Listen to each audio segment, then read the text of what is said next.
Hello friends, हम लोग अब आरएस के जो क्वेश्चंस पूछे गए हैं, तो जितने भी प्रीवियस ईयर के क्वेश्चंस हुए हैं 2000 से लेकर के 2003 में, 5 में, 6 में और 8 में, 11 में, 13 में, इसके अलावा जितने भी मतलब 21 तक, 2021 तक के जितने भी पीवाईक्यू हैं, हम सारे के सारे सोल्व करेंगे और उनको सेगमेंट वाइज लेंगे। जैसे प्राचीन इतिहास का, वैदिक सभ्यता से कौन सा क्वेश्चन पूछा गया था, ताकि आपको पता चल जाएगा कि किस क्वेश्चन से ज़्यादा टॉपिक से आते हैं। ठीक है, तो चलिए शुरू करते हैं। सबसे पहले तो अगर हम बात करें तो पहला क्वेश्चन है कि निम्न में से किस ग्रंथ के को सर्वप्रथम देवकी के पुत्र कृष्ण का वर्णन किया गया था। तो ये किया गया था छांदोग्य उपनिषद में। तो छांदोग्य उपनिषद में क्या बोला गया था? तो छांदोग्य उपनिषद में श्री कृष्ण का सबसे पहले उल्लेख मिलता है। ठीक है, सबसे पहले प्राप्त होता है इस उपनिषद में कृष्ण को देवकी का पुत्र तथा घोर अंगिरस का शिष्य बताया गया है। कृष्ण के उपासक इन्हें भगवत के रूप में पूजते हैं और यहीं से जो भागवत धर्म था उसकी शुरुआत मानी जाती है। महाभारत में कृष्ण का उल्लेख विष्णु के रूप में किया जाने लगा, जिससे भागवत धर्म का वैष्णव धर्म में परिवर्तित हो गया, जो भागवत धर्म का नाम था। फिर गुप्त काल में पूछा गया था कि क्या बोलते हैं बाल विवाह की प्रथा कब से आरंभ होती है? तो ये गुप्त काल से स्टार्ट होती थी। ठीक है, आगे चलते हैं। तो गुप्त काल में सर्वप्रथम, फिर नागानंद, रत्नावली, प्रियदर्शिका, ये सब किसकी पुस्तकें हैं? तो ये सब आपके क्या बोलते हैं हर्षवर्धन की पुस्तकें थी। ठीक है, तो हर्षवर्धन कौन था? जो वर्धन वंश पुष्यवती के शासक था। ठीक है, हर्षवर्धन को साहित्यकार सम्राट भी कहा जाता है। और इनकी कौन कौन सी पुस्तकें थी? तो प्रियदर्शिका थी, इसके अलावा रत्नावली थी, नागानंद थी, और हर्ष का दूसरा नाम शिलादित्य भी हमें मिलता है। इसके अलावा ये भी ध्यान रखना है कि विशाख दत्त ने मुद्रा राक्षस लिखी थी, बाण भट्ट ने हर्षचरित्र, और वात्स्यायन ने जो कामसूत्र है उसकी रचना करी थी। ठीक है, फिर अगला क्वेश्चन है कि जो पुरी में स्थित जो कोणार्क के विशाल सूर्य देव के मंदिर हैं, इसके निर्माता कौन थे? तो नरसिंह प्रथम जो थे वो इसके निर्माता थे। तो उड़ीसा राज्य के पुरी जनपद में क्या बोलते हैं कोणार्क का विशाल सूर्य मंदिर बना हुआ है, और इसको ब्लैक पेगोडा के नाम से भी हम जानते हैं। अगले क्वेश्चन पे आते हैं। तो दिल्ली सुल्तनत का सुल्तान जो दान दक्षिणा के बारे में काफ़ी ध्यान रखता था, और इसके लिए एक विवाह ने दीवान ए खैरात की स्थापना भी करी थी। तो ये किसने करी थी? तो ये आपके करी थी फिरोज तुगलक ने। ठीक है, तो जो तुगलक वंश के शासक थे फिरोज तुगलक, इसका क्या बोलते हैं दृष्टिकोण सस्ती लोकप्रियता अर्जित करना था। तो ये क्या बोलते हैं इसने जितने ऋण तकाबी थे उनको माफ़ कर दिया था। और दीवाने खैरात जिसमें क्या बोलते हैं मुस्लिम अनाथ स्त्रियों विधवाओं को आर्थिक सहायता प्रदान की जाती थी। निम्न में से किस संगीत वाद्य को हिंदू मुस्लिम गान वाद्यों का सबसे सर्वश्रेष्ठ, मतलब जिसमें हिंदू और मुस्लिम दोनों गान वाद्य हैं, तो वो माना जाता है सितार को। ठीक है, तो सितार और तबले के निर्माण का श्रेय अमीर खुसरो को दिया जाता है। ठीक है, चलो आगे चलते हैं। फिर आते हैं मुगल साम्राज्य पर। तो अकबर के काल में महाभारत का फारसी अनुवाद किसने किया था? तो अकबर के काल में जो महाभारत का जो फारसी का अनुवाद हुआ था वो अबुल फजल ने किया था। तो अबुल फजल जो अकबर का राजकवि था, अकबर ने इसी के नेतृत्व में एक अनुवाद विभाग स्थापित किया था। इसी विभाग के अंतर्गत अबुल फजल के निर्देशन में महाभारत का अनुवाद रज्जमनामा से किया गया था। बंदाइनी ने अब और भी देख लेते हैं। तो बंदाइनी ने रामायण का किया था, टोडरमल ने भागवत पुराण का किया था, इब्राहिम सरहिंदी ने अर्थवेद का, फेजी ने जो फेजी था इसने गणित की पुष्ट लीलावती का अनुवाद फारसी में किया था, और अकबर के काल में कुरान का प्रथम बार अनुवाद हुआ था। तो ये भी ध्यान रखना आप लोग। फिर कांग्रेस ने प्रथम बार मुस्लिम समुदाय के लिए पृथक निर्वाचक प्रणाली स्वीकार की, वो वर्ष था ये करा था इन्होंने 1916 में, जब इनका मैचअप जो क्या बोलते हैं हुआ था। ठीक है, तो अंबिका चरण मजमूदार की अध्यक्षता में हुए भारतीय राष्ट्रीय कांग्रेस के लखनऊ अधिवेशन में मुस्लिम हेतु प्रत्येक निर्वाचन प्रणाली की मांग को स्वीकार कर लिया था इन्होंने। अगले क्वेश्चन पे चलें। निम्न में से किस व्यक्ति ने सर्वप्रथम स्वराज शब्द का प्रयोग किया और हिंदी को राष्ट्रभाषा माना? तो ये थे हमारे स्वामी दयानंद जी। तो स्वामी दयानंद सरस्वती प्रखर धर्म सुधारक होने के साथ ही प्रमुख राष्ट्रवादी भी थे। उन्होंने कुछ अच्छे विदेशी राज्य की अपेक्षा बुरे स्वराज को भी अच्छा माना। उन्होंने अप्रत्यक्ष रूप से देशवासियों को स्वतंत्रता आंदोलन चलाने की प्रेरणा दी। देश की एकता के लिए भाषा की एकता को स्वामी जी ने आवश्यक माना, और इसके लिए उन्होंने हिंदी का समर्थन किया। गुजराती होकर भी हिंदी को राष्ट्रभाषा के रूप में मानना उनके विस्तृत दृष्टिकोण का परिचायक है। देन आगे चलते हैं भारत के भूगोल से। ये हमने इतिहास खंड के देख लिए, अब भारत के भूगोल में। तो 8वीं जो पंचवर्षीय योजना है, 8वीं योजना के अंतर्गत योजना आयोग ने भारत को जितने कृषि जलवायु प्रदेशों में बांटा गया तो वो था। तो 1998 में देश को 15 कृषि, अभी भी 15 ही है, ठीक है, तो ये ध्यान रखना, देश को 15 जलवायु विभागों में बांटा गया था। और एक और चीज़ याद रखना, राजस्थान को कितना एग्रो क्लाइमेट जोन में बांटा गया है? तो राजस्थान को 10 एग्रो क्लाइमेट जोन में बांटा गया है। फिर बात करते हैं निम्नलिखित में से कौन सी खरीफ की फसल नहीं है? तो खरीफ की फसल इनमें से मसूर नहीं है। ठीक है, तो जो मूंगफली, मक्का, धान है वो सब कौन सी है? खरीफ की फसलें हैं। तो गेहूं, जौ, चना, आलू, सरसों, मटर, अरहर, मसूर आदि रबी या शीत ऋतु की फसलें, जबकि धान, ज्वार, बाजरा, मक्का, कपास, जूट ये सब आपको पता ही होंगी, ये सब खरीफ की फसलें। फिर लोहा जिससे प्राप्त किया जाता है, तो लोहा किससे प्राप्त होता है, ये होता है हेमेटाइट से। तो लोह अयस्क प्रधानतः 4 प्रकार के अयस्क से मिलता है। तो 4 प्रकार के अयस्क होते हैं, उनके नाम है मैग्नेटाइट से, हेमेटाइट जो हमने यहाँ पढ़ा, लिमोनोटाइट और सिडेराइट। ठीक है, और इसके अलावा पाइराइट में भी कुछ लोह अंश पाए जाते हैं। फिर विश्व में हेमेटाइट और मैग्नेटाइट अयस्क का खनन और शोधन सबसे अधिक किया जाता है। देन हम आगे चलते हैं। अति मुलायम खनिज या जिसको सोप स्टोन भी बोला जाता है, ये कौन सा है, तो ये हमारा मैग्नीशियम सिलिकेट है। ठीक है, तो मैग्नीशियम सिलिकेट को बोला जाता है। फिर विश्व के भूगोल में आते हैं, तो ब्रह्मांड, तो अब ये तो उस टाइम पर थी, ठीक है, तो ये करंट अफेयर्स की न्यूज़ थी, तो इसको हम ज़्यादा इंपॉर्टेंट नहीं देते हैं। आगे चलते हैं। फिर स्थलमंडल, तो तुंगैया कृषि कहाँ की जाती है, तो हाँ, तो जो तुंगैया कृषि की जाती है, तो ये की जाती है आपके म्यांमार में। तो म्यांमार में जो तुंगैया को म्यांमार की स्थानांतरित कृषि है, तो जो हमारी क्या बोलते हैं शिफ्ट और कल्टीवेशन होती है ना, शिफ्ट कल्टीवेशन, ठीक है, जिसको हम झूमिंग कृषि, ब्राज़ील में रोका, वियतनाम में रे आदि नामों से जाना जाता है। अपने राजस्थान में इसको वालरा बोलते हैं। ठीक है, राजस्थान में इसको वालरा बोलते हैं। तो वो तुंगैया कृषि की जाती है। फिर कांटो मैदान जिस देश में, तो कांटो के मैदान जापान में है। ठीक है, और ये जापान का सबसे बड़ा मैदान है कांटो मैदान। ये जापान के होन्शू द्वीप के मध्यवर्ती क्षेत्र में स्थित है। अराकान योमा जिस देश में स्थित है वो है, तो ये तो सबको पता है, ये कहाँ पर है, म्यांमार में है। तो अराकान योमा पर्वत श्रेणी म्यांमार के में है। ठीक है, फिर जलमंडल की बात करें, तो जो महासागरीय धारा शेष 3 से भिन्न है वो है, तो इसमें सी आ जाएगी, दक्षिण भूमध्य रेखीय। क्यों है ये भिन्न, क्योंकि जो उत्तरी प्रशांत महासागर में जो कैलिफोर्निया की ठंडी जलधारा बहती है, तथा जो बेंगुला की धारा दक्षिण अटलांटिक महासागर की ठंडी जलधारा है, हम्बोल्ट या पेरुवियन जलधारा दक्षिण प्रशांत महासागर की ठंडी जलधारा है। तो ये जो 3 धाराएं हमने पढ़ी, कैलिफोर्निया की ये भी ठंडी है, बेंगुला की ये भी ठंडी है, और हम्बोल्ट ये भी ठंडी है। जबकि जो दक्षिण भूमध्य रेखीय की है, ये क्या बोलते हैं, गर्म जलधारा है। ये कौन सी है, ये गर्म जलधारा है, इस कारण ये अलग हो जाएगी। देन हम आगे चलते हैं। उत्तरी अटलांटिक प्रवाह द्वारा सर्वाधिक लाभान्वित वाला देश है, तो उत्तरी अटलांटिक जो प्रवाह होता है, तो सबसे ज़्यादा उसको फायदा नॉर्वे को मिलता है। ठीक है, तो सबसे ज़्यादा लाभ नॉर्वे को होता है। उत्तरी अटलांटिक प्रवाह धारा के गर्म होने के कारण नॉर्वे का समुद्र तटवर्ष जहाज़ों के आवागमन हेतु, क्योंकि इस धारा के प्रवाह के कारण यहाँ बर्फ नहीं जम पाती, तो आराम से उनमें चल जाती है। कील नहर जिन्हें जोड़ती है, तो कील नहर आपके उत्तरी सागर और बाल्टिक सागर को जोड़ती है। ठीक है, तो जो नॉर्थ सी और जो बाल्टिक सी है, इन दोनों को जोड़ने का काम करती है। ठीक है, और कील नहर को क्या बोलते हैं, जो यूरोप है इसके औद्योगिक विकास की जीवन रेखा भी कहते हैं। काला सागर में गिरने वाली नदी द्रे है, मतलब कौन कौन सी 2 नदियां इसमें गिरती है, तो एक तो डेन्यूब गिरती है और एक नीपर नदी गिरती है। तो इनके बारे में थोड़ा सा पढ़ते हैं, नीपर और डेन्यूब के बारे में। तो नीपर और डेन्यूब क्या बोलते हैं, डेन्यूब है ना 10 देशों की नदी बोला जाता है इसको ना, मतलब ये 10 देशों से होकर गुजरती है। ठीक है, डेन्यूब नदी यूरोप महाद्वीप की दूसरी सर्वाधिक लंबी नदी है, जबकि ओल्गा इस महाद्वीप की सबसे लंबी नदी है। तो अगर कोई पूछ ले यूरोप की सबसे लंबी नदी कौन है, तो वोल्गा है, और यूरोप की दूसरी सर्वाधिक लंबी नदी है डेन्यूब। और ये जो क्या बोलते हैं, और ओल्गा किस में गिरती है, कैस्पियन सागर में। ठीक है, चलो आंतरिक सागर है, तो आंतरिक सागर हो जाएगा आपका कैस्पियन सागर। ठीक है, और ये कहाँ पर है, तो ये कैस्पियन सागर रूस में है, और सबसे बड़ी जो खारे पानी की झील है वो यही है कैस्पियन सागर। तो रूस, कजाकिस्तान, तुर्कमेनिस्तान, अजरबैजान और ईरान, इन सबकी सीमा इससे लगती है। ठीक है, चलो अब मानव भूगोल की बात करें, तो पठार पर स्थित नगर है, तो इनमें से कौन सा नगर पठार पर स्थित है, तो वह मैड्रिड जो स्पेन की राजधानी है, ये मेसेटा पठार पर स्थित है। कंधार, तो कंधार आपके दक्षिण अफगानिस्तान में, हमने बहुत बार नाम भी सुना है। ठीक है, जुलू कहाँ की जाती है, तो जुलू आपके दक्षिण अफ्रीका की जाती है। ठीक है, देन हम आगे चलते हैं। अब हम पढ़ते हैं जनसंख्या। अब ये 1991 का क्वेश्चन है, तो हम इसको यहाँ 1991 से रिलेट नहीं करके इसका 2011 का पढ़ेंगे। तो अगर मान लेते हैं यहाँ 2011 लिखा होता, ठीक है, यहाँ मान लेते हैं 2011 लिखा होता कि जनगणना के अनुसार राजस्थान की महिला वर्ग में साक्षरता का प्रतिशत है, तो राजस्थान की महिलाओं में जो साक्षरता का प्रतिशत है वो कितना है, 52.1% है। कितना है, 52.1%। और कोई पूछ ले सबसे ज़्यादा जो, ठीक है, और सबसे ज़्यादा क्या बोलते हैं, जो शहरी क्या बोलते हैं, ग्रामीण जो पढ़े लिखे लोग हैं वो कहाँ पर हैं, तो ग्रामीण शहर जो क्या बोलते हैं, कोटा के अंदर हैं। आगे चलते हैं। 1991 की क्या बोलते हैं, तो ये 1991 वाली अपन 2011 की जनगणना के अनुसार लिंगानुपात देख लेते हैं डायरेक्टली। तो धौलपुर का 846 है, जैसलमेर का 852 है, जालोर का 952 है, और डूंगरपुर का 994 है। अगर बात करें तो जो सर्वाधिक लिंगानुपात है वो डूंगरपुर का है और सबसे कम धौलपुर का है।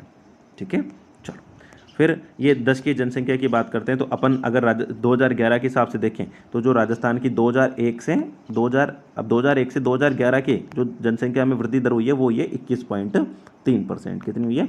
21.3%। गरीबी और बेरोजगारी का जो है तो अब ये ज़्यादा इंपॉर्टेंट नहीं है, क्योंकि ये जो DWCR है ये ओल्ड योजना थी, तो ये गरीबी रेखा से नीचे महिला सदस्यों को ऊपर उठाने के लिए चलाई गई थी। ठीक है, तो ये 1982 में बनाया गया था, तो अभी ये सच इतना इंपॉर्टेंट नहीं है। लेकिन ये ध्यान रखना कि 1 अप्रैल 1919 में इस योजना को स्वर्ण जयंती जो रोजगार योजना थी उसमें मिला दिया।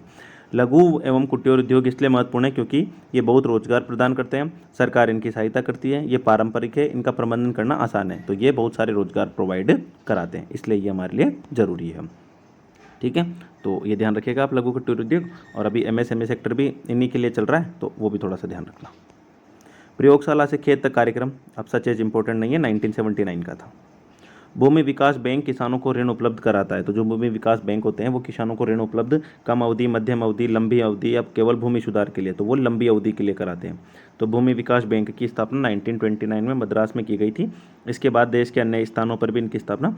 लघु अवधि ऋण की अवधि है, तो लघु अवधि ऋण का मतलब क्या होता है? तो ये होता है अधिकतम 15 माह। ठीक है, तो हम एक बार तीनों ऋणों को देख लेते हैं कि लघु अवधि क्या होती है। तो अगर बात करें जो लघु अवधि होती है तो इसका मतलब होता है 15 माह, मध्य अवधि का मतलब होता है 15 माह से 5 साल, और दीर्घ अवधि होती है 5 वर्ष से अधिक के लिए। ठीक है, तो ये ध्यान रखना। फिर विज्ञान की बात करते हैं, तो समय मापक विज्ञान है, तो समय मापने की जो विज्ञान है उसको हम बोलते हैं होरोलॉजी। ठीक है, तो होरा का मतलब होता है, होरा शब्द यूनानी भाषा का शब्द है जिसका अर्थ होता है समय, तो होरा का मतलब ही क्या होता है? समय। तो प्राचीन काल में भारतीय पंचांग में भी होरा का प्रयोग होता था, तो होरोलॉजी समय मापक विज्ञान है। ठीक है, उसके बाद में आगे चलते हैं। तो दूध को निम्न विधि से एक रूप होमिनोजाइज किया जाता है, तो जो दूध को निम्न विधि से एक रूप किया जाता है तो वो कौन सी विधि है? तो वो है इसकी वसा हटा दी जाती है। इसकी वसा को क्या कर दिया जाता है? हटा दिया जाता है। अब केंद्रीय बल के सिद्धांत होने के कारण ये काम करता है डस्टर। एक पारसेक तारों संबंधी दूरियां मापने की तय है, तो एक पारसेक में क्या होता है? तो एक पारसेक में आपके 3.05 प्रकाश वर्ष होते हैं। इंद्रधनुष के रंगों का सही क्रम क्या है? तो आप लोग जानते ही हो इंद्रधनुष क्या होता है? विबग्योर होता है, तो उसके अकॉर्डिंग हम इसमें बता सकते हैं कि इसके जो सही रंग है उनका क्रम क्या है। बैंगनी है, इंडिगो है, क्या बोलते हैं, ब्लू है, ग्रीन है, येलो है, ऑरेंज है, रेड है, तो उसके अकॉर्डिंग हम देख सकते हैं यहाँ पर। तो नीला आ रहा है सबसे पहले, तो नीला हम देख लेते हैं, ब्लू, देन ब्लू के बाद में ग्रीन आना चाहिए, तो ब्लू, ग्रीन और फिर येलो, तो ये वाला आंसर आ जाएगा हमारा डी वाला। ठीक है, तो ये हो गया है। ठीक है, तो विबग्योर से आप याद रख सकते हो।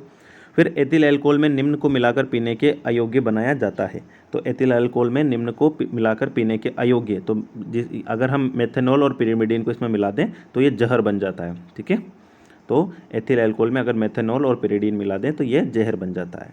भारी मशीनों के उपयोग के लिए ल्यूब्रिकेंट्स, तो जो भारी मशीनों में जो ल्यूब्रिकेंट्स यूज किया जाता है, जैसे हम मशीनों में ग्रीस लगाते हैं ना, वैसे ही जो ल्यूब्रिकेंट्स यूज किया जाता है वो होता है ग्रेफाइट।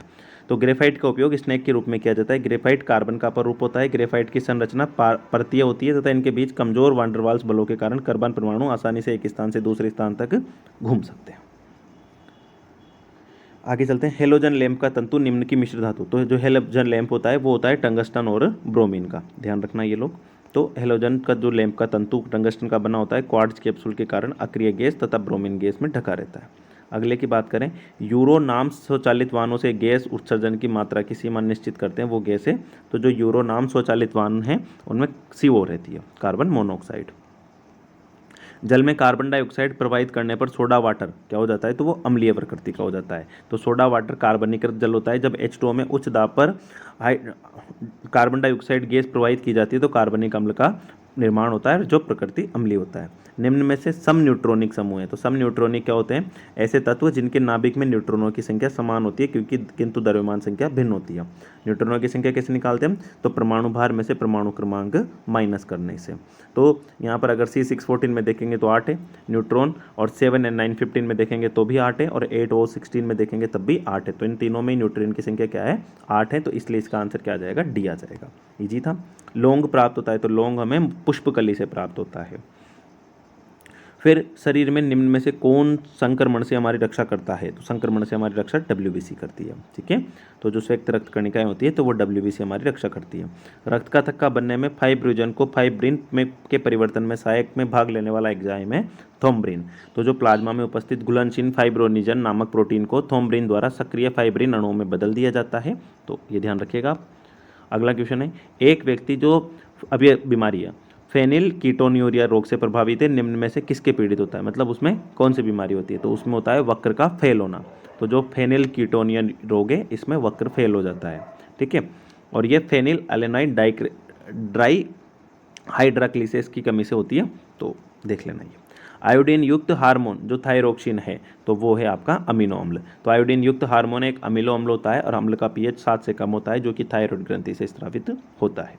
कौन से परिवर्तन में एंजाइम ट्रिप्सिन उत्प्रेरक का कार्य करता है, तो ट्रिप्सिन उत्प्रेरक का कार्य कौन सा करता है, तो इनमें से ट्रिप्सिन उत्प्रेरक का कार्य करता है प्रोटीन को अमीनो अम्ल। चलिए, फिर कृषि उद्योग व्यापार की बात करें, दूध, गाय के दूध के हल्के पीले रंग किस कारण होता है, क्योंकि उसके अंदर कैरोटीन पाया जाता है। जैसे हीमोग्लोबिन हमारे ब्लड में पाया जाता है, जिसके कारण हमारे ब्लड का रंग ग्रीन होता है। क्या बोलते हैं, जो पौधे होते हैं उनमें क्लोरोफिल पाया जाता है उनकी पत्तियों के अंदर, जिसके कारण उनका कलर पीला होता है, सॉरी हरा होता है, ठीक है, उनका कलर हरा होता है क्लोरोफिल के कारण। जिस राज्य के साथ राजस्थान की सबसे छोटी अंतर्राज्यीय सीमा है, तो वो हमारी किसके साथ में लगती है, पंजाब के साथ में, ठीक है। तो क्या बोलते हैं, जो राजस्थान राज्य का क्षेत्रफल इतना है और इसका 10.41%, और राजस्थान, पाकिस्तान, उत्तर प्रदेश, पंजाब, हरियाणा, क्या बोलते हैं, इसके अलावा मध्य प्रदेश, गुजरात से सीमा लगाता है, और पंजाब से हमारी सबसे कम और मध्य प्रदेश से हमारी सबसे ज़्यादा सीमा लगती है, ठीक है। राजस्थान में बेकार भूमि का क्षेत्र जिस जिले में सबसे अधिक पाया जाता है, तो जो बेकार भूमि, तो वो सबसे ज़्यादा जैसलमेर में होगी, क्योंकि जैसलमेर का आप लोगों को पता होगा जनसंख्या घनत्व भी कितना है, ओनली 17 है। जिस जिले में नेशनल वुड्स फॉसिल पार्क, तो ये तो जैसलमेर में सभी जानते हैं, तो नेशनल वुड्स फॉसिल पार्क कहाँ पर पाया जाता है, तो जैसलमेर में पाया जाता है। राजस्थान में जो पत्रकारिता के विश्व पिता हैं वो किसको बोला जाता है, विजय सिंह पथिक को बोला जाता है, ठीक है। और ऐसे पत्रकारिता का जनक हम किसको बोलते हैं, आप लोग कमेंट बॉक्स में बताइएगा। तो वो हम बोलते हैं, हम राजा राम मोहन राय को, ठीक है। तो ये विजय सिंह पथिक, ठीक है, इनका नाम, असली नाम भूप सिंह था, और इन्होंने अपनी जो बिजोली आंदोलन से जुड़े हुए थे, ठीक है। राजस्थान का घुमाने वाला क्षेत्र किस कारण समाचार में, तो वो तेल और गैस के, तो ये उस टाइम पर समाचार में रहा होगा, just a note important. Mewar Prajamandal की स्थापना किसने की, तो मेवाड़ प्रजामंडल की स्थापना की गई थी, क्या बोलते हैं, आपके माणिक्यलाल वर्मा के कारण, सॉरी माणिक्यलाल वर्मा के द्वारा। तो जो बिजालिया सत्याग्रह तथा बेंगो किसान आंदोलन की आंशिक सफलता से प्रेरित होकर के जो माणिक्यलाल वर्मा थे, इन्होंने अप्रैल 1938 में मेवाड़ प्रजामंडल की स्थापना करी। किसने करी है, माणिक्यलाल वर्मा ने। और प्रमुख उद्देश्य जनता के अधिकारों मांग पूरा करना, ये तो था ही सही। राज्य में सर्वप्रथम 1931 ईस्वी में जयपुर राज्य प्रजामंडल की स्थापना श्री कपूर चंद पाटनी ने की थी। तो पहला प्रजामंडल 1931 में जयपुर में बना था, कपूर चंद पाटनी ने बनाया था। अमृता देवी स्मृति पुरस्कार जिसके लिए दिया जाता है, तो अमृता देवी दिया जाता है आपके वन और वन्य जीवों की सुरक्षा के लिए, ठीक है। तो अमृता देवी ने जो बलिदान दिया था उसके कारण ये पैसे दिए जाते हैं। फिर भारत का पहला राज्य जिसे अपनी पर्यटन क्षमता का विपणन करने के लिए PATA स्वर्ण पुरस्कार, तो वो राजस्थान है। तो ये उस टाइम की न्यूज रही होगी, जस्ट अ नोट इंपॉर्टेंट। फिर जोधपुर के निकट ओशियो में जो मंदिरों का समूह है किसकी देन है, तो वो हमारे जो क्या बोलते हैं, हमारे यहाँ पर गुजर प्रतिहार वंश था उसकी देन थी, ठीक है। इसमें किन के मंदिर हैं, तो सचियाई माता का मंदिर है, पुराना सूर्य मंदिर, महावीर मंदिर आदि प्रसिद्ध है, ठीक है। और शैव, वैष्णव, जैन, शाक्त चारों धर्मों के मंदिर भी एक स्थान पर ही पाए जाते हैं। उस्ताद कहलाने वाले चित्रकार ने भित्ति चित्र किस नगर में बसता है, तो ये बीकानेर में। तो जो उस्ताद कहलाने वाले चित्रकारों ने बीकानेर में बनाए थे ये, ठीक है। फिर हमीर महाकाव्य में चौहान को बताया गया, तो हमीर महाकाव्य में चौहानों को सूर्यवंशी बताया गया, ठीक है। और हमीर महाकाव्य लिखा किसने था, ये नयनचंद्र सूर्य ने लिखा था। और इसमें चौहानों को सूर्यवंशी क्षत्रिय बताया गया। भाटों व चारणों की वंशावली और ख्यालों में चौहानों को अग्निवंशीय बताया गया है। चंद्रप्रदाय ने अपनी पृथ्वीराज रासों में भी जो क्या बोलते हैं ग्रंथ में भी अग्निवंशीय बतलाया है। कीर्ति स्तंभ प्रशस्ति के रचयिता सब जानते हैं, जेता थे, ठीक है। तो मेवाड़ के शासक कुंभा ने अपनी मालवा विजय के उपलक्ष्य में कीर्ति स्तंभ का निर्माण कराया। कुंभा के कीर्ति स्तंभ के प्रशस्तिकार अत्रि और महेश थे, किंतु विकल्प में इनके अनुपलब्धता के कारण कीर्ति स्तंभ के निर्माता कौन हो जाएंगे, जेता। शास्त्रीय संगीत पर प्रसिद्ध रचना राधा गोविंद संगीत सागर, तो ये कौन थे, ये थे देवर्षि भट्ट पाल। तो शास्त्रीय संगीत पर प्रसिद्ध रचना राधा गोविंद संगीत सार के रचयिता सवाई प्रताप सिंह है। तो राधा गोविंद संगीत सार के रचयिता कौन है, सवाई प्रताप सिंह है, ठीक है। चलो, फिर वालर नृत्य जिसके द्वारा किया जाता है, तो गराशियों के द्वारा वालर किया जाता है। चलो, ठीक है। फिर गरासिया लोग, फिर राजस्थान में बड़ी तीज तो क्या बोलते हैं भाद्र शुक्ल तृतीया को मनाई जाती है, ठीक है। और तीज दो प्रकार की होती है, एक भाद्र शुक्ल तृतीया को बड़ी तीज तथा श्रावण शुक्ल तृतीया को छोटी तीज मनाई जाती है। छोटी तीज ज़्यादा फेमस होती है, इसी दिन प्राय सर्वत्र मेला लगता है। राजस्थान में सर्वप्रथम सती प्रथा, तो सती प्रथा सबसे पहले जयपुर में निषेध की गई थी। तारा भात की ओढ़नी का पहनावा प्रचलित कहाँ पर है, तो ये हमारे जाट जो महिलाएं होती है वो तारा भात की ओढ़नी पहनती है, ठीक है। और जबकि जो पोमचा है पीली ओढ़नी होती है वो प्रसूता महिलाओं को पहनाया जाता है।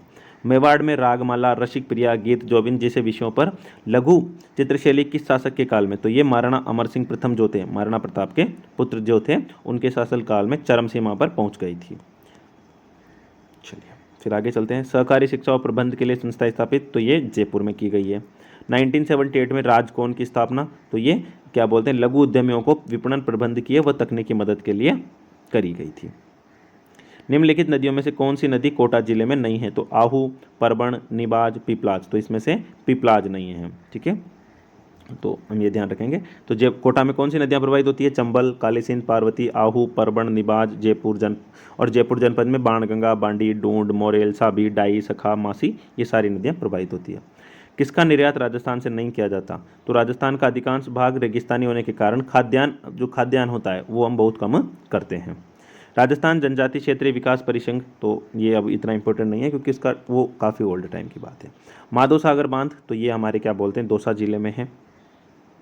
सेमफेक्स योजना, तो ये सेमफेक्स योजना ये अब इम्पोर्टेंट नहीं है, ठीक है, फिर भी याद रखना RSMDC द्वारा करी गई थी। हिंदुस्तान सांबर साल्ट किसके द्वारा संचालित है, ये केंद्रीय सरकार के द्वारा संचालित है और जिसमें क्या बोलते हैं 60-40 का रेशियो था। फिर बात करते हैं केंद्र सरकार द्वारा संचालित उस योजना का नाम बताइए, जिसे केंद्र सरकार द्वारा संचालित उस योजना का नाम बताइए जिसके अंतर्गत मरुस्थल के किसानों को पंप सेट कम से कम, तो वो हो गई जलधारा योजना। राजस्थान के किस जिले में भाखड़ा नागल बांध से अधिक सिंचाई होती है, तो वो हो गया हमारा हनुमानगढ़। तो जो भाखड़ा नागल बांध बंधा हुआ है उससे हनुमानगढ़ में सबसे ज़्यादा सिंचाई होती है और ये भारत का सबसे ऊंचा बांध है भाखड़ा नागल बांध। किस क्षेत्र में नौटंकी सर्वाधिक, तो नौटंकी भरतपुर की नौटंकी फेमस है, ठीक है। और नौटंकी उत्तर प्रदेश का लोक नृत्य है, लेकिन ये अब उत्तर प्रदेश से सीमा भरतपुर ही लगाता है तो वहीं पर क्या बोलते हैं ये आ जाएगा। राजस्थान में शक्कर उद्योगों का सही केंद्र, तो राजस्थान में जो शक्कर उद्योग हैं वो श्रीगंगानगर, भोपाल सागर और केशोरायपाटन में हैं। तो अगर हम बात करें राजस्थान में शक्कर उद्योग केंद्रों का, तो केशोरायपाटन शुगर मिल्स राजस्थान राज्य की एकमात्र सहकारी क्षेत्र की मिल है जो बूंदी जिले में स्थित है। कि राजस्थान राज्य में भारत के कुल गन्ना उत्पादन क्षेत्र का 1.11% है। बूंदी जिला गन्ना के उत्पादन में राजस्थान का प्रथम स्थान पर है। प्राकृतिक गैस आधारित शक्ति योजना ये है रामगढ़ में। तो आगे चलते हैं अब ये समसामयिक की, तो हम इनमें से वही देखेंगे जो क्या बोलते हैं हमारे लिए अभी के लिए इंपॉर्टेंट होंगे। तो अभी जैसे ये क्वेश्चन पूछा गया था कि विश्व व्यापार संगठन में भाग लेने वाले सदस्य अब कितने बन चुके हैं, तो विश्व व्यापार संगठन में उस टाइम पर तो 135, लेकिन अभी कितने, जो 1 जनवरी 1995 को तो विश्व व्यापार संगठन बना था और अभी इसमें संख्या कितनी हो गई है, 164 हो गई है। तो ऐसे क्वेश्चंस आ जाते हैं। तो जैसे अभी क्या बोलते हैं नाटो में नए मेंबर्स आए थे, तो नाटो में अब टोटल कितने मेंबर्स हो गए हैं, इस टाइप के क्वेश्चंस यहाँ से अब हम एक्सेप्ट कर सकते हैं, ठीक है। जैसे अभी ब्रिक्स में भी हुआ तो हम वो क्वेश्चंस यहाँ से कर सकते हैं। फिर ये 1998 का कोई हमला था तो वो तो इंपॉर्टेंट नहीं है। कलकत्ता देश के प्रथम संस्कृति नाट्य डिम्ड विश्वविद्यालय, तो अब भी ये इंपॉर्टेंट नहीं है, ठीक है। 55वीं राष्ट्रीय तैराकी प्रतियोगिता तो कहाँ हुई थी, कोई इंपॉर्टेंट नहीं है। लितेंग हुई कौन है, तो उस टाइम के राष्ट्रपति वगैरह रहे होंगे ये कोई, ठीक है। तो ताइवान की राष्ट्रपति थी, अभी हमें कोई मतलब नहीं है। और वर्तमान में ताइवान के राष्ट्रपति कौन है, साई इंग वेन है। फिर वह देश जिसे अपनी आणविक शक्ति उपकरणों को बंद करने की घोषणा करी थी वो जर्मनी है। चलिए, सूचना का अधिकार अभियान किसके द्वारा चलाया जा रहा है, तो ये अरुणा रॉय के द्वारा चलाया जा रहा है। राजस्थान संस्कृत अकादमी, अब उस टाइम पर तो सूचना का अधिकार आया ही नहीं था, अब तो सूचना का अधिकार आ चुका है ना, तो अब ये इंपॉर्टेंट है नहीं। वो कौन, तो फिर ये love and logging in Bombay के लेखक, तो ऐसी बुक्स पूछी जाती है तो आप बुक्स देख लेना। गजगामिनी चलचित्र, तो ये जो फिल्म थी, तो अभी जैसे क्या बोलते हैं RRR मूवी के बारे में पूछा जा चुका है, पूछ सकते हैं क्या बोलते हैं कश्मीर फाइल्स के ऊपर, तो ऐसी मूवीज़ के ऊपर पूछ सकते हैं। पुस्तक bullet for bullet my life as police officer, तो ये क्या बोलते हैं जूलियस रिवेरो की बुक है। किरण बेदी ने एज IC नाम से पुस्तक लिखी। पेडालॉजी किस विज्ञान को बोलते हैं, हम पेडालॉजी बोलते हैं हम मिट्टी वाली को, ठीक है। तो पेडोलॉजी मिट्टी वाली को बोलते हैं। हरित क्रांति से अभिप्राय क्या है, उच्च उत्पाद वेराइटी प्रोग्राम, ठीक है। मक्का की फसल को पकने में कितने दिन लगते हैं, तो 110 दिन लगते हैं। एनाथोपोडिया का निम्न का डर है, तो ये पुष्पों का। और CDRI निम्न में से किस स्थान पर है? तो जो केंद्रीय औषधि अनुसंधान है लखनऊ में स्थित है। चलिए, तो ये हमारा हो गया है। अब हम नेक्स्ट क्लास में करेंगे 2003 के जो PYQ हैं उनको करने की कोशिश करेंगे, ठीक है। तो डेली हम एक एक वीडियो डालते जाएंगे और उससे क्या बोलते हैं, हम जितने भी इसमें PYQ जो RS के जो क्वेश्चंस हुए हैं उनमें जो तो पूछे गए हैं, और अगर कोई करंट का क्वेश्चन है जो अभी से इंटरलिंक हो सकता है तो वो भी हम उसको करने की कोशिश करेंगे, ठीक है। Okay then, bye, take care.